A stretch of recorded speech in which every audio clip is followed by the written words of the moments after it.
இன்றைக்கி நான் இந்த ரிச் கார்டை வச்சு தோரம் பண்ண போகிறேன். அதை தொலியெல்லாம் எடுத்து அப்புறமா அந்த பொடுசாக நறுக்கியிருக்கேன். ஒரு பெரிய வெங்காயத்தையும் பொடுசாக நறுக்கியிருக்கேன்.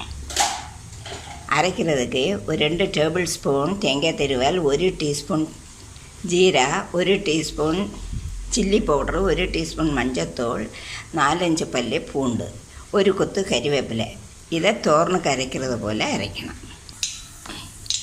கடாயில் 2 டேபிள் ஸ்பூன் எண்ணெய் ஊற்றியிருக்கேன்.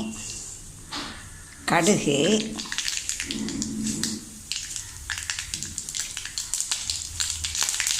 உளுந்தம்பருப்பு,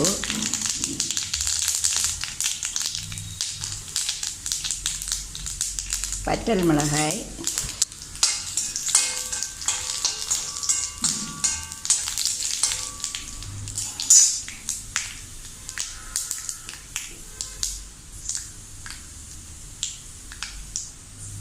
கறிவேப்பிலை.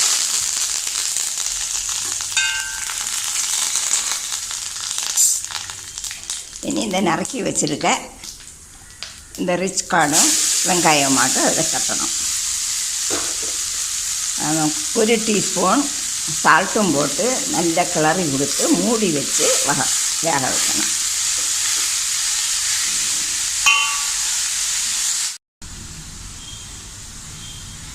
துவரன் சரியாயிடுச்சு. சால்ட்டெல்லாம் சரியாக இருக்கான்னு பார்த்துக்கணும். அப்புறமா லோ ஃப்ளைமில் கொஞ்சம் நேரம் அதை வதங்க விடணும். ரிச் கார்டு துவரன் சரியாயிடுச்சு.